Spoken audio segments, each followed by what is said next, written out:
嘿，大家伙儿早喽！今天是3月15号，星期五。但是大家看到我的时候呢，应该是明天是3月16号，星期六。今天是我的休息日，按说今天是不录像，然后也不训练，就轻松跑。但是因为明天周六上午又有事儿要外出，所以如果明天录像、剪辑、发布，等我每天处理完这些事儿，这边应该已经快10点了，就有点耽误。所以今天发布，并且呢跟大家聊一个春节的时候就开始想跟大家聊的话题。看太阳特别好，射在脸上的阳光。我们进这个小公园，今天跟大家聊什么呢？聊聊春节回北京拿到那个硅基动感实时血糖仪。因为距离上一次我试用雅培的那个实时血糖仪已经过去了3年多，所以呢又有一些不一样的体会，而且毕竟之前有经验，那次试用之后还试用了一个雅培的新一代，就是国内买不到的海淘回来的那种。所以大家先来看看我佩戴的过程，在春节的北京家里。那我们就开始操作了啊。这个就是传感器本体，这个是服帖器，这个就是安全卡扣。我们先把这个打开，看这里边构造还是很复杂的，但是这个不是扎在身上的啊，它都是这个发射器的辅助，应该是真正的传感器就一点点。然后呢是这个发射器，打开这个盖子，看里边长这样。之后这就是这个豁口要对齐的这个东西，对齐缺口后大力下压，我们把这儿对齐，因为不对齐也放不进去，然后大力下压，压到底，走，压到压不动了，我确实压不动了啊。看看下一步，下一步拿出来看，在不在一个水平面上，检查提起服帖器，检查位置。好，我们提起，没问题。你看，就是里边这个小三角带针的这个小三角和外边在一个平面上，说明就压到底了，就 OK。这针这么长呢，还是有点意思，是不是？针这么长呢？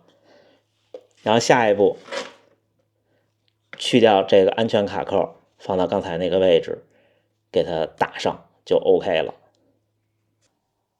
大家弄完这个啊，一定快点操作，别二次污染。这扎进去14天呢，把这个给它去掉，然后这个方向这样。啊，大概就是这儿吧，是刚才那个地儿。这要搁我以前的脾气，拿笔画一下，这样。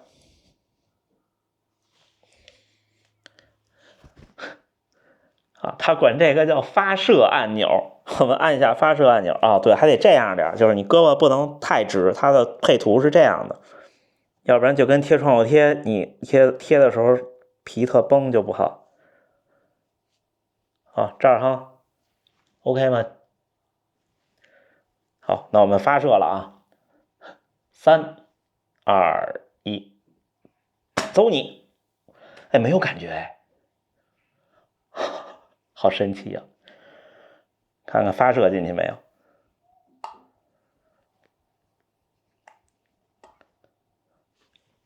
发射进去了，那么长一根钢针呀！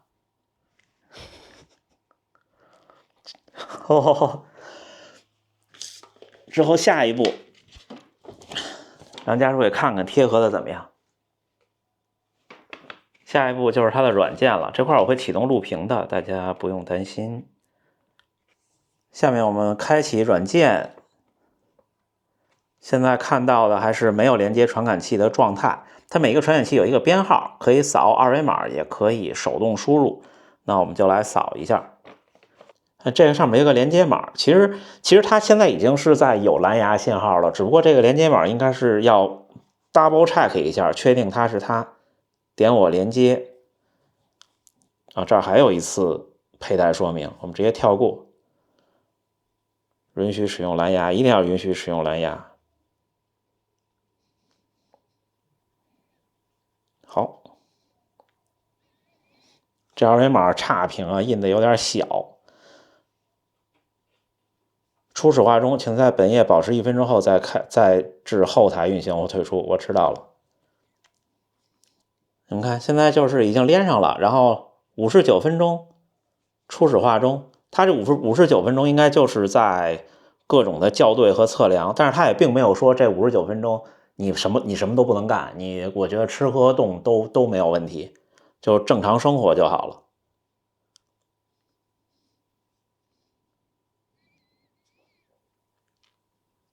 它这儿刚才应该有一个1分钟的倒计时，就更完美了。那我们就等它变到58的时候再关掉，看看这怎么样。然后我们看看这个东西，这个应该是一个保护用的东西，它的说明书上呢，其实完全没有写这个东西，它的视频上也没有写这个东西。产品为背材上涂有自粘性的塑胶剂胶带，胶带有保护层，无菌。使用方法是将医用胶带扣在发射器上，撕下胶带两端的离型纸，抚平胶带，贴紧皮肤。这个不是必须的，那我们就试试。这就是锦上添花，因为这个东西它是防水的，你也可以游泳，可能贴上这个感觉会踏实一些吧。这个是撕下来用的，对，我试试啊。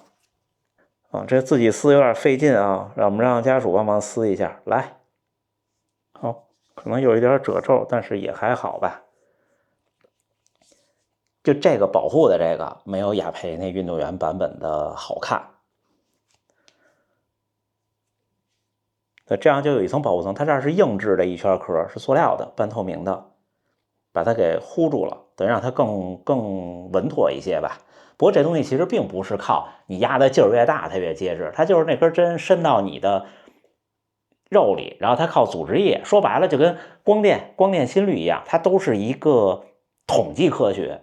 光电心率其实也是，它虽然是直接看你血细胞的颜色，但是它也是基于统计科学，包括血氧那种也都一样，它也一样，它并不是真正扎你的血去化验毫摩尔有多少毫摩尔的血糖，而是它有一个大的数学模型，它根据你的体液的组成，比方说它能测到的成分啊，然后它来推算你现在的血糖值是多少。所以这个呢，对糖尿病人来说，我觉得也就是一个大方向的监测，你可能要求它准确度到0.0几，我个人认为不现实，也可能我孤陋寡闻了。但是对我们跑马拉松的人，它是很有用的，就是我们不在乎那，甚至别说0.0几，我们可能都不在乎0.2、0.3，我们就在乎我早上起来以后，假设空腹是5.8，我出去跑步，起跑的时候是5.5，或者说是6.0，我跑多久我的血糖会降到4.7，那这个时候我要吃能量胶，这个是我们在意的，它可能都是在个位的精确度的要求，这对我来说也就是这样，行吧？那我们就等到下一个测试场景的时候，我们再见。我本来想在这个秋千这儿跟大家聊，但是呢，6到12岁，我怕我觉得我坐上去肯定没问题，但是还是守规矩吧，既然人家写了。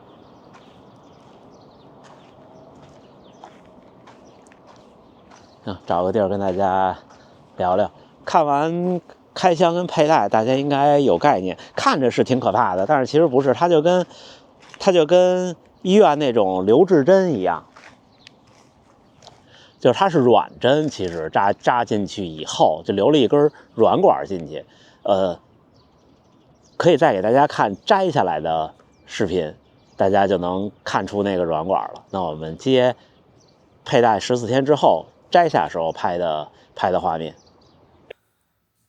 不知不觉戴上这个已经14天了，我外边这一圈加固的胶布已经摘掉了，因为就已经有翘边的痕迹，它这个胶布，并且呢，我这个东西，因为我从来没有连续戴过2个，像我觉得真正需要戴的糖尿病人，应该一个胳膊戴14天，这确实是有感觉。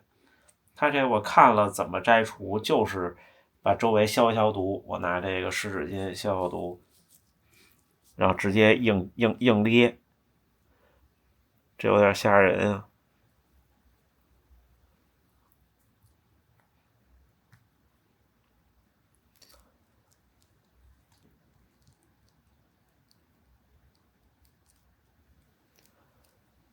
哎，看，看这针。哦，这个针不是那种，你看它不是钢针，它是软针，就跟蚊子吸血那个似的。好吧，就是这么个东西，看。但是确实是，现在对真正的糖尿病患者，如果想真的实时监控血糖，成本太高了，14天怎么都要300-400块，不管是哪个品牌，不管是它还是雅培，一个月几百块的成本。所以大家还是锻炼身体，锻炼身体，锻炼身体，健健康康的，好吧？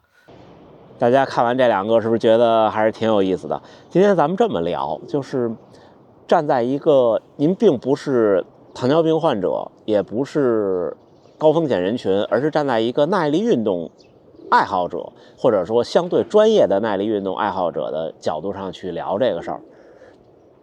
我第一次用雅培那个第一代，跟现在这些已经完全没法比了。那个时候还不能脱离手机使用，就是它自己机内存储还很少，然后同时呢打点间隔也很长。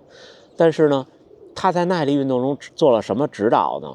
就是如果没有它，我可能不会在2021年的北京城市副中心马拉松上获得那个成绩。就是那个血糖仪彻底改变了我的比赛补给的策略。以前我的比赛补给就是10多公里，差不多14公里才吃能量胶，一场比赛呢吃3根。但是用了那个以后，虽然它的机内存储几乎算是没有，我发现它脱离手机，就是我如果不每隔几分钟扫一次的话，它可能大概能记录40分钟的样子，最多40分钟的样子，并且打点间隔很长。但是我带着它去晨跑，我就发现我跑到8公里的时候，血糖就很低了。那时候我还特意为了准确，我早晨吃一点东西再去跑。虽然不像马拉松比赛之前吃那么多，因为马拉松比赛之前吃完到比赛的时候时间还长嘛。我吃完以后让自己的血糖在6.8到7.0之间开始跑步，我会发现随着身体的吸收再加上身体的消耗，我的血糖是直线下降，大概到8公里的时候就已经降到5.3左右，那这就很低了，对于就是我们普通人来说，更何况还是在跑步中比赛中。所以呢，我就总结出一个观点，就是8公里。那个时候我的8公里大概跑得快的话是32分钟左右，慢的话如果轻松跑就是40来分钟。在8公里，在大概40分钟的时候，我吃第一个，吃完以后我也观察，有一次我带了手机，大概是在第10分钟开始的时候，我的血糖就上升到一个比较高的水平，大概能从5点多上升到6.9左右，但是到不了7，因为你还持续的在消耗。那这就是我的一个评判。然后它又能维持多久呢？其实一条能量胶能维持不少时间，大概能维持将近1个小时，你才会再掉到5点多。所以我给自己的补给策略呢，就是8公里吃一个能量胶，在之后那场比赛上就觉得有使不完的劲儿。因为现在我所有的比赛补给都是这样，我已经习惯了。但是那是第一次我感受到在马拉松赛场上可以一直有能量。这是针对我特别说明一下，这是针对我，而且针对那个时候的我。为什么这么说呢？下边就迎来了第二部分。时隔3年，我用了硅基动感的实时血糖，这都不是厂商给的，都是我自己买的，完全没有联系厂商。它可能因为国内的品牌做各种的东西都比较的容易，所以它现在是5分钟一个点，然后你可以脱离手机，它是跟手机实时蓝牙的，就你不用再去扫了。它这个是这样的，从一个角度上来说，它这个设备里没有一个 NFC 的进场通讯的芯片了，可能成本呀、电池啊会降低。但是另一方面呢，它应该是低功耗蓝牙，低功耗蓝牙跟手机几乎是实时连接，就像我们可穿戴设备一样，它也会有更多的电量损耗。然后这个时候是这样，你的手机也不需要一直启动着那个软件，它就会通讯。如果你的手机不在身边呢，我也试过，我至少我的21公里的训练是完全没问题的，它的机内存储都能存下来，5分钟一个点。用这以后，我觉得为什么刚才说那个是适合那个时候的我呢？用这个之后，我发现我的能力明显的上升了，因为在那个年代，2021年的时候，我用实时血糖，我发现我基本上用4分半的配速，或者4分40的配速去做21公里的训练，就是我刚才说的，大概到8公里我就不行了。然后现在呢，我用4分多的配速，4分半以外的配速去跑，我跑一个21公里，我的血糖其实很平稳，从6点多下降到5.8，降到5.8以后呢，还会上升，还会升到6.3、6.4的样子。为什么呢？就是你身体的分解能力变强了。像我们马拉松耐力练的是什么呢？并不是说像短跑运动员，或者说就我们的供能系统，比方说我们的 ATP， 就是三磷酸什么，我记不清中文名了。ATP 那个其实只能维持你几秒钟的高强度运动就没了，然后就是肌糖原、肝糖原，这俩都没了，就是脂肪。当然它不是按这个顺序啊，它都是同时代谢，只不过参与的比例不一样。一般情况下，半程马拉松是耗不完糖原的，但是呢，它是这样，就是在你的糖原，它有点像油电混合的车，哎，就是你的身体里的糖大概有个2000来千卡的样子，一个半程马拉松是消耗不完的。但是你为什么会觉得有时候会崩会掉呢？是因为它到一定程度以后，身体有个保护机制。我自己的不成熟的观点啊，纯唯心的、纯体感的，然后你的脂肪会参与代谢。如果这时候你的代谢能力达不到，你就会觉得不行。全马就更是，全马你身体里储存的能量是糖原储存的能量是不够的，几乎不够的，大概每个人都会差最后的8公里左右。反正至于我这个水平的运动员，大概差最后的5到8公里。所以说，能不能在最后的极限到来之前，这个极限不是5到8公里，可能差不多是10公里，最后的10到12公里，这时候你的糖原已经很低了，你的身体可能以为它已经不行了，要动用脂肪了。这时候谁调动得快，谁能平稳的过渡这个过程，这就像计算机服务器的不间断电源一样，要尽快的把这调动起来，或者说像停电以后，我用柴油发电机把这个电尽量的让它维持住，谁能更快谁就更厉害。那这个快慢就是在我们常年的训练中。而为什么我总说单次训练的距离有些重要呢？就是你不可能每次都跑一个马拉松去试探自己的边缘，但是我的不成熟的感觉就是，你跑到16、7公里以上的时候，你的身体会开启这个机制，它可能开启就运行了几公里，你的训练就结束了。但是呢，这个开启就很关键，你老开启它，它就开启的习惯了，它就开启的顺畅了，它就开启的高效率了。所以在后来我的再次的这次使用硅基动感，不管是在北京还是回到大阪，不管是快还是慢，我的21公里的血糖就很平稳。只有个别的，比方说我跑得很快，我也试过跑到3分以内3分多，就是4分以内配速，3分50多甚至3分40多的配速的时候，会急剧的下降。这也为什么有人说慢跑适合减脂，但是其实也不是。怎么说呢？就是慢跑可能在这一次的训练中，假设我都是跑20公里，那慢一点肯定是要比快一点消耗脂肪多的，因为它用的时间长。这个我能说清楚我的意思吗？但是其实你做的功差不多的，就是你消耗的热量其实差不多。如果您不改变饮食的话呢，你每次都消耗1000千卡，但是呢，可能我的1000千卡有100是脂肪，您有200，但是它人是收支平衡的呀。如果这样的话，它可能会让您不自觉的会多吃，这是不成熟的观点。所以想减体重最根本的就是热量差，没有其他的秘诀。咱们话说回血糖，我发现我进步了。所以呢，我觉得马拉松的训练呢，评判效果是以年甚至是2年为周期。我发现我跟那时候完全不一样了。那这个时候呢，我就在考虑我的全马，所以我在测试30公里，我会发现我到了25公里以后，我的血糖会急剧下降。所以呢，我的第3个能量胶会放在25公里之前吃。以前呢，我其实是8公里吃一个，有的时候呢不是16公里吃，而是快到18公里才吃。因为我刚才说，在以前一个能量胶给我能持续的时间很长，然后第3个能量胶我可能要到26公里才吃，像负中心那次就是。而这次我是选择8、16、23吃，就是能量胶吃完我也测试了，对我来说还是10分钟，大概10分钟的样子，血糖会上升到一个相对高的点，然后呢还会慢慢的再上升一点，维持住就会下降。所以我要保证我在26公里左右的时候是一个高血糖的状态。或者我总结一下我的一个不成熟的感觉是，你要在你马拉松最累的几个点的时候，让自己的能量是充盈的，让自己能够因为高血糖、高碳水而开心。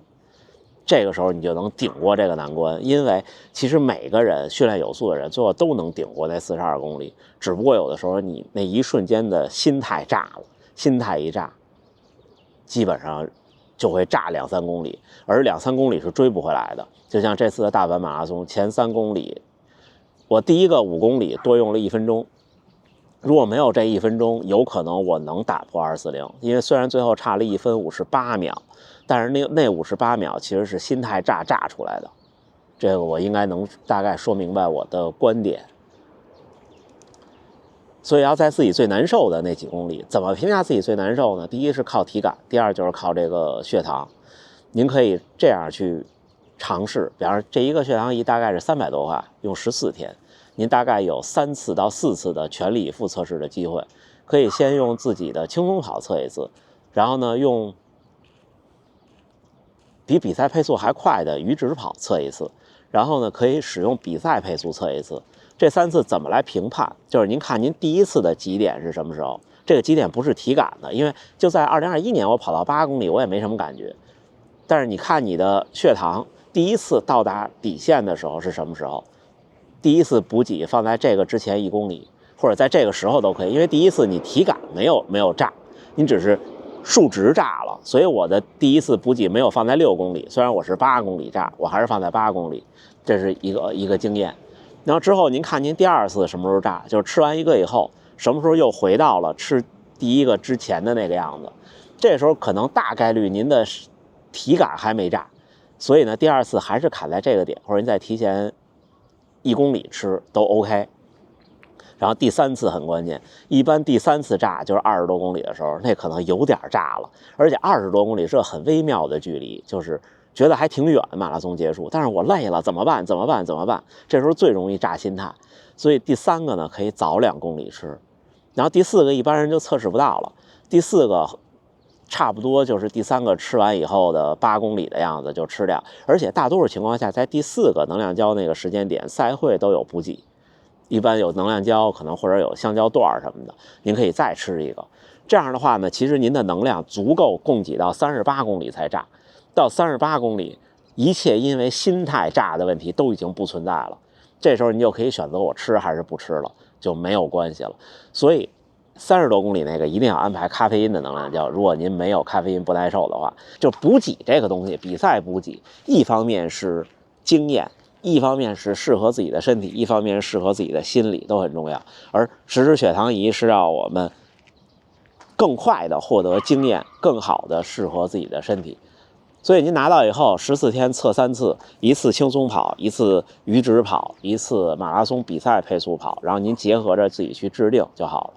至于跟平常的生活，马拉松运动员的饮食，我觉得它不是一个参考的标准，因为大多数时候您只要没有糖尿病，吃什么都差不多，真的都差不多。你只是好奇说，哎，吐司的升糖是多少？然后米饭是多少？馒头是多少？先吃菜是多少？先吃饭是多少？这些我也有一些小总结。基本上就是，如果你吃饭的时候，就算你正常吃碳水，只要你先吃很多的肉和菜，你的血糖上升的就会慢，而且很可观的慢。如果你只吃碳水，比方像你早餐如果你起来只吃一片面包去跑步，这一片面包很快可以把你的血糖冲到8甚至9，这样的单位都是毫摩尔每升啊，就是我们国家用的单位。差不多就是这样。然后其他的也没什么。早上起来空腹晨跑好不好？我觉得没问题，因为一般是这样的。为什么我们体检都放在早晨？就算是空腹也是早晨，不是说你坚持不到上午。这里我劝大家一句啊，这也是因为我从小在医院出生长大，我接触的比较多，我原来就知道，原来医生就说体检之前别做剧烈运动，您最好别骑车来，最好也别跑着来，也别快走，就静静的。为什么呢？就是虽然我们不吃东西，没有糖的摄入，你可能晨起的时候，像我有时候晨起的时候血糖4.9或者5.1、5.2很低，我什么都不吃，我连水都不喝，我要静静的坐着呢，可能过半个小时、1个小时还是5点多、5.3、5.4。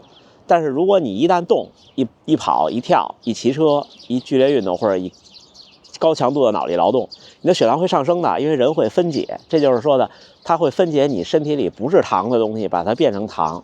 那这时候您的体检就不准了。所以有的时候你看体检排大队特着急，可能到10点多才抽上血，您可能7点多就起了，可能就会血糖偏高。这时候不用担心，您可以去做一个那种就喝葡萄糖那种糖代谢的那种实验，就 OK 了。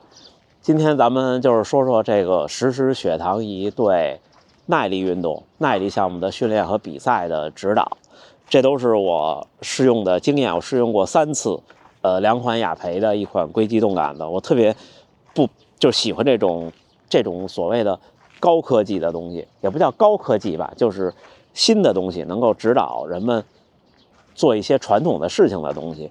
我也看过又有一些新的品牌，之前这些都是我自己买的。我特别希望有没有这种品牌能联系我，让我能多测试一些不同的东西，不同的使用体验。像这种我就不羞涩，我就真的特别希望有没有大家有推荐更好的品牌，或者大家在用的品牌，或者大家知道的，然后我可以试一试。我觉得实时血糖这些东西，每一个想讨成绩的严肃的马拉松运动员，只要您身体健康，都可以在您的马拉松生涯中试一次。太早不要试，就是您还是初跑者，那没有太大的意义。比方说你已经跑了4、5年，有一定的训练基础，我现在在冲成绩的路上，真的可以试一试。大概300多块钱的成本，14天，然后您就可以对自己有一个不一样的认识。我只是根据我自己分析我自己的补给策略。你看，有的人可能我的代谢很快，我不需要8公里一个，这些都是要试出来的。包括吃东西也一样，有的人吃这个敏感，有的人吃这个敏感，他会指导您比赛那一天的早餐的。就是我的早餐吃完以后，如果我不到1个小时我就完全不行了，那就要晚一点吃。为什么我特别早吃呢？第一是别人的经验，第二我也试过的。就是你要让他血糖吃完以后下降到正常水平，说明你血里的糖已经被代谢被吸收了，这时候比赛中发挥出来，好吗？那就这么着，今天跟大家聊聊实时血糖的事情。抱歉大家了，只能提前1天录像，好吗？最后还是祝大家能努力生活，健康平安，也祝大家都能够在这2周、3周未来这几天的马拉松赛场上，都能让自己觉得自己做得很不错，好吗？那我们下回再见，加油干，加油干！